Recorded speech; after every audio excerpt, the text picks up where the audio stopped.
Hi guys, it's Guidance with Compassion here. Hello, nice to meet you all.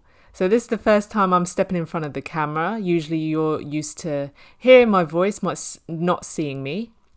So hello to all of you and those who have subscribed, who's been following me from the beginning, and to new people who are maybe stumbling across this reading for the first time. So I've been away for a bit. I thought it was necessary to have a break. I was having a lot of things that I was doing and I was like burning out. So I thought, I'm going to take a breather and I'll come back when I'm ready. So now I'm ready. I will be posting readings soon.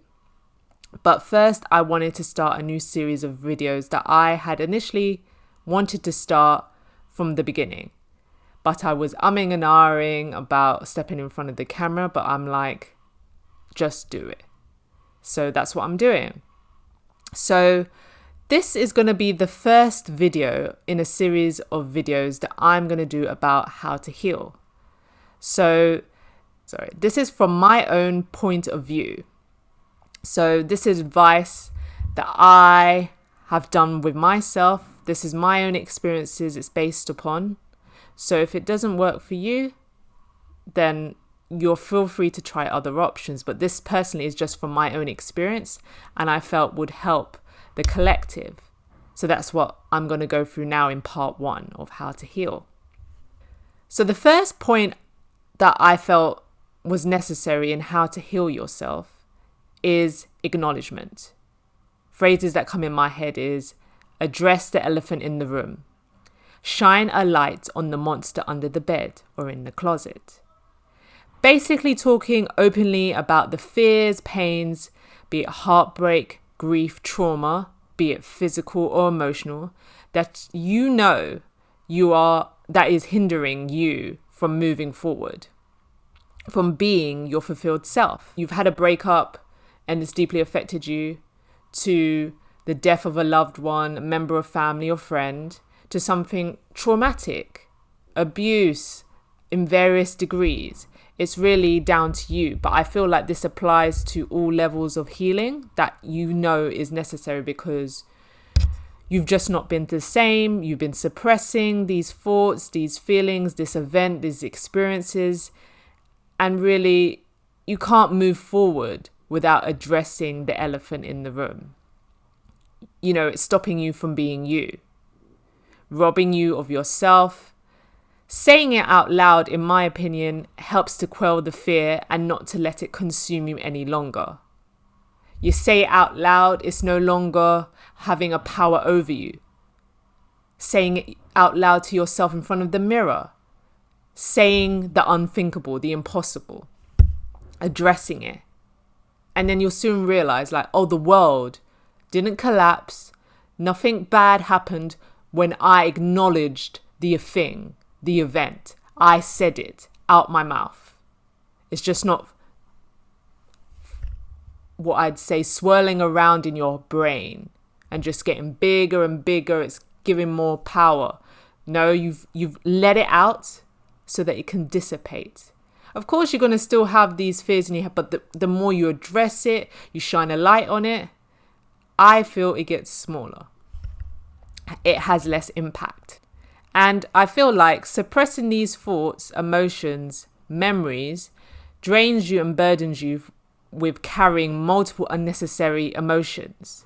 So be it guilt, shame, anger, and sadness that aren't helpful. And they add further weight to the situation. Because not only have you got an unpleasant thought, memory, feeling that you're trying to process that you're going through, but then you've got this added guilt or shame or rage, anger, sadness along with it that makes it even heavier. If you imagine you're carrying a big backpack and you already weighed down with the event. But then you've got on top of that all of these unnecessary emotions that just make it hard to carry on.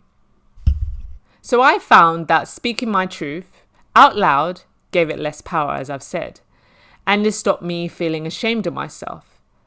And in my experience, for someone else's actions in my case. As I was pleasantly surprised at the supportive words and actions of those around me.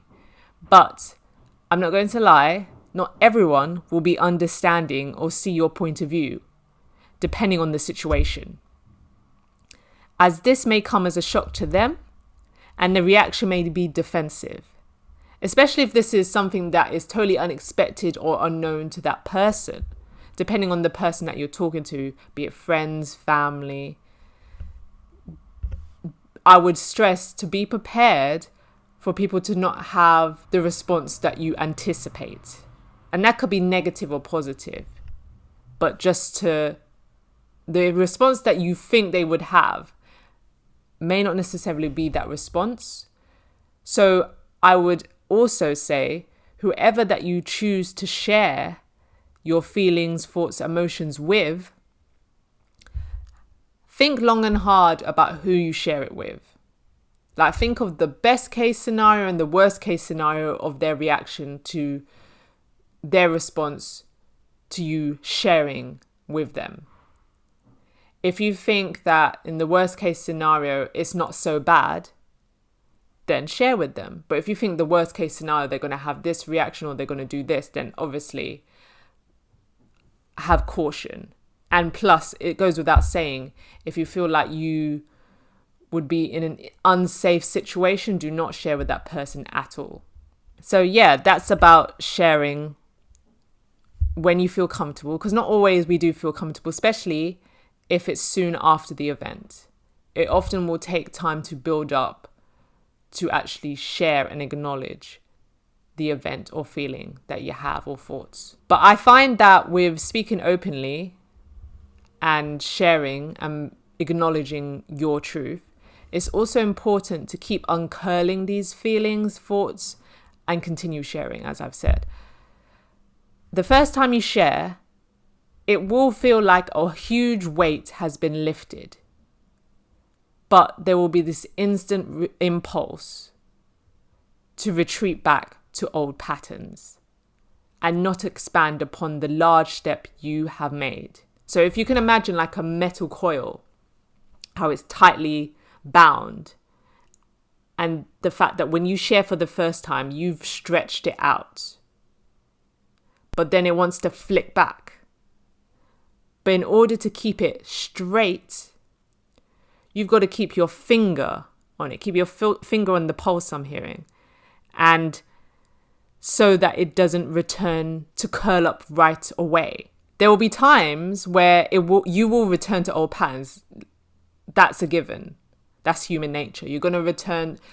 That it's like a long pattern that you've had in place to suppress these feelings. Depending on how long you've kept it to yourself, you've kept suppressing it, you've kept it to the back of your mind, it's going to be very hard to undo. But I'm not saying it's impossible. I don't believe it's impossible because I've done it. But in order to keep it straight, you're going to have to keep sharing, addressing it, and keeping your finger on it. What I would say I encourage is not to stop, not to give up, because there are going to be moments when you will be triggered and you want to stop and you want to give up because it's so easy to return back to your comfortable pattern. But what I'd say, how to encourage you to remember of the weight that you feel lifting from your shoulders when you shared for the first time, because that was my experience. When you've been carrying around something for so long and then it's just out the bag, and you just feel, your shoulders drop. It's like, oh my God, I've been carrying this around for so long. This emotion, you'd think it was a rock, and you just feel the weight lift from your shoulders. I'm an air sign. I have a lot of thoughts, and this creates a lot of tension in my shoulders. It's like I'm carrying along this huge weight. And then when I released, it was just like, ooh. I felt lighter. I looked lighter. I looked less stressed. It was very evident as soon as I opened my mouth. So, how do you keep the coil from curling up? So this is what I'm going to share now. These are these are things that I've personally done. So I'm speaking from my experience. So I'm hoping that this will help you if you're in a similar situation and you're wanting to heal. Because why I'm talking about how to heal is I'm often mentioning this in my videos, in my readings. And if you've watched my videos, you may be thinking, what the hell is she talking about? How to heal? Healing yourself, you need to heal, get on the healing journey. What is she talking about? So I'm going to start talking about it. What I feel helped me to heal and to elevate in my life was to first, as I've said previously in this video, to acknowledge the pain and share it. That's if you're ready and if you have a supportive connection of friends and family, I would say share with them. However, if this is not the case, or you don't want to share it with them, you're not in that place, I would say to invest in a therapist. I know people are going to be rolling their eyes and thinking, oh, therapy, she's on that bandwagon. But personally, I felt it was crucial to me, and getting the right therapist is very important. I think personally, I had a great experience with therapy, and I put it down to that I invested the time and research to find the right therapist for me. You have to find someone that you feel will make you comfortable in order to share and be your authentic self, because there's no point if you can't speak openly and freely with the therapist. That defeats the object. But you also have to be in the right mindset to seek out therapy, because you can find the right therapist and all of that, but if you don't want to talk, you're not willing to listen, you're not willing to do the homework that they tell you and the tips they advise, because if you've been to therapy, you know about therapy, they will give you homework. They'll go, okay, I want you to do this. I want you to try this and come back to the next session and tell me how you get on. There's no point if you're not willing to do that. You're not willing to try new things and be open-minded. It's really not point. It's a waste of time. It's a waste of energy. It's a waste of money. You have to do what's within your means. And I'm saying this not from judgment, because it took me years to get to the stage where I thought, okay, I'm going to try therapy. Because also there's been this huge stigma of around therapy, people having the mindset and the opinions, oh, therapy's for crazy people. Therapy's weird, therapy's this and that, and why do you want to do that? What's the problem? What's wrong with you? Personally, I feel like everyone can benefit from therapy, and it doesn't have to be something huge or dramatic or traumatic has happened. We all go through life through its ups and downs. We all go through experiences that have changed us for the better or for the worse. And I think it's good to have someone impartial, neutral to talk with. Because even though I said, you can share with friends and family, they're not your therapist. And they should not be treated as such. They're there as a caring, loving, listening ear. It's not their job to tell you how to heal or how to fix things. That is when you need a professional. You need a therapist. But as I said, you need to invest. If you want quality, you got to spend quality. So I'm not saying that you need to break the bank, but you can't be cheap either. So personally, I pay £65 a week for a weekly session, and I definitely got my money's worth. I personally found the experience of therapy invaluable if you do the work. And I did therapy for like 6+ months. And I would say it's changed my life. I use the tools that my therapist gave me to this day. To me, I don't think what I spent was near the amount of value that I benefited from the experience. However, if that's not a viable option, or you're simply not ready, as I've said, it took me years to get to that stage, I'd say the next thing on how I started my healing journey was journaling, writing out my thoughts and feelings and getting into a pattern of doing this daily. I do it at the end of the day, in the evening before going to bed, and I would talk about the things on my mind as if I was talking to myself. It's my own exclusive space. No one's going to see it, so you can be completely yourself. You don't have to worry about being nice. Not that I'm saying to be negative, but just to say purely what you're thinking, how the day went, anything that stood out to you, anything that annoyed you, anything that triggered you, write it out. Because personally for me, I feel that when the thoughts are swirling around in your head and they don't have a release, they just stay clogged up there and they get bigger and bigger. Journaling channels an exit for these thoughts and for you to just express yourself. And especially to do with fear as well and any form of anxiety. Once you see it written out on the page, to me, it gets smaller. Something that's so big in your head, this fear, this anxiousness you've got, you write it all down and you look at it and you think, Sometimes I think to myself, that's ridiculous. Why was this making me feel like that? I write it down on the piece of paper and now it just looks a bit smaller. But that's not to say I always look at what I've written straight away. Sometimes I might come back in a month or week or even years and I'll look back and I think, at that time, this was the biggest thing in my life. This was my biggest fear. This was making me super angry. I look back and I think, look how far I've come from that space in my life. I've moved mountains since then. And this is why journaling is a great tool, I find, because it allows you to chronologically see the progress you've been making.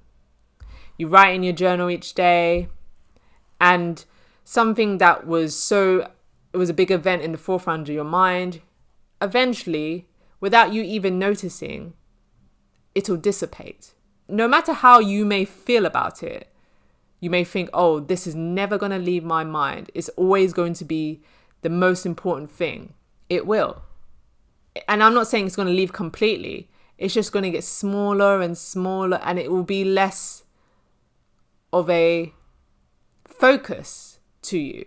And especially when you write it out, you'll then have further thoughts of, actually, well, that isn't true. This isn't the case. And you'll have a more logical sense of your feelings this way.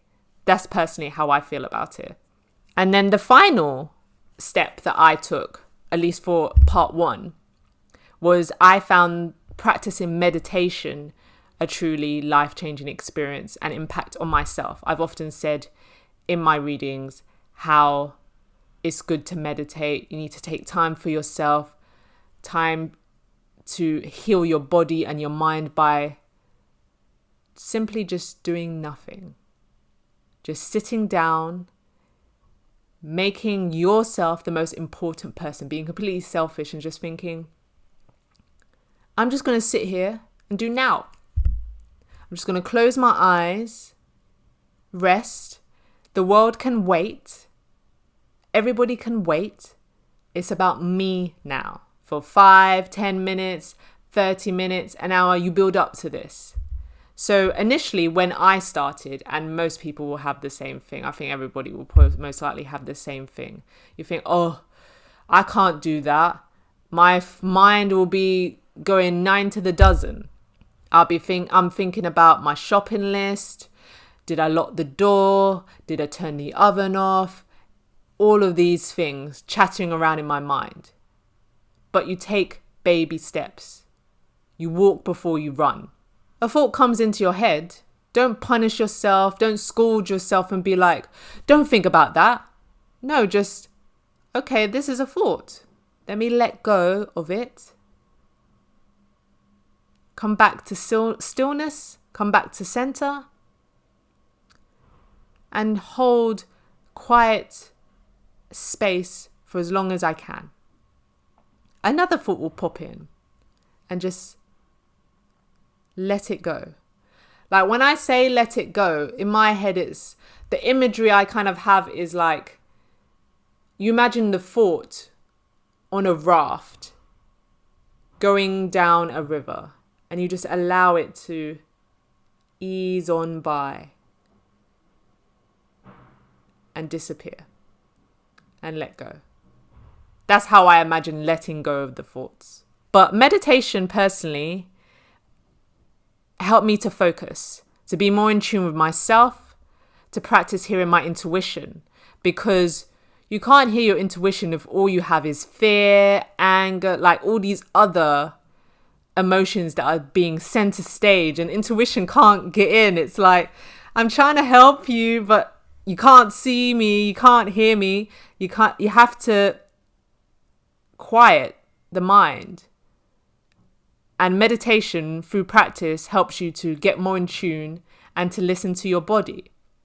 For me personally, I always rely on my gut. I'm thinking about my gut. Like my gut will tell me something is off. I can sense the vibe. And this became stronger from me doing meditation. So as I said, start small. Do 5 to 10 minutes in the morning. I like to do it in the morning before I start my day, so that I start my day on the right keel. I remember before there was a morning where it just felt like everything was going wrong. The curtain came down, things were in the way, I smashed a piece of glass, all of this stuff just chaotic. But with meditation, starting the day, you move at a more slower, calmer pace. Because I'm quite a quick, fast-paced person. You know, when I'm walking really quickly. Meditation allows me to slow down and just take your time. I would often have the thought when I'm outside and I'm walking, I'm going somewhere, I'd be rushing, and then I would have to say to myself, where are you going in such a hurry? And it's not because you're late. You know, if you're late, yeah, you want to get there on time, but you're not going to, jump in front of, you're not going to go to the extreme. People understand things get in the way. The trains are delayed here in London. Tube is delayed. You get there when you get there. Obviously, you're going to get there as soon as you can. You're not taking the mick. But if you have no control of the circumstances, there's nothing you can do. And I think that meditation helps me with that, because I'm a bit, a little bit of control thing. I'm thinking, I got to do this and X, Y, and Z. And if I do all of this, then everything will be perfect. But there's always things that can't be accounted for. So meditation just gives you this slow sense of just allow things to be. The only thing you can control is you and your state of mind. And by practicing meditation, you are relaxing your state of mind. You're not having this stressful, anxious, just let go of stress, let go of problems, let go of work, let go of everything. It's all about you for these moments, for these minutes. That's all your attention is on. You. Your breathing. Nothing else. So I felt, for me personally, that this greatly helped me. And this is something that I embody as part of my lifestyle. And I think all of these things help me with day to day and just life in general. Because life has its ups and downs, its challenges. And there's nothing that you can do to change about life and the events and things that happen. But with these tools, I think that you stand a greater chance and you have a better skill in your pocket to deal whatever comes your way through life. So this is it for part 1. I hope that you enjoyed everything that I've shared. And if you could let me know in the comment section, let me know your thoughts. I would greatly appreciate it. And I'll see you again for part 2.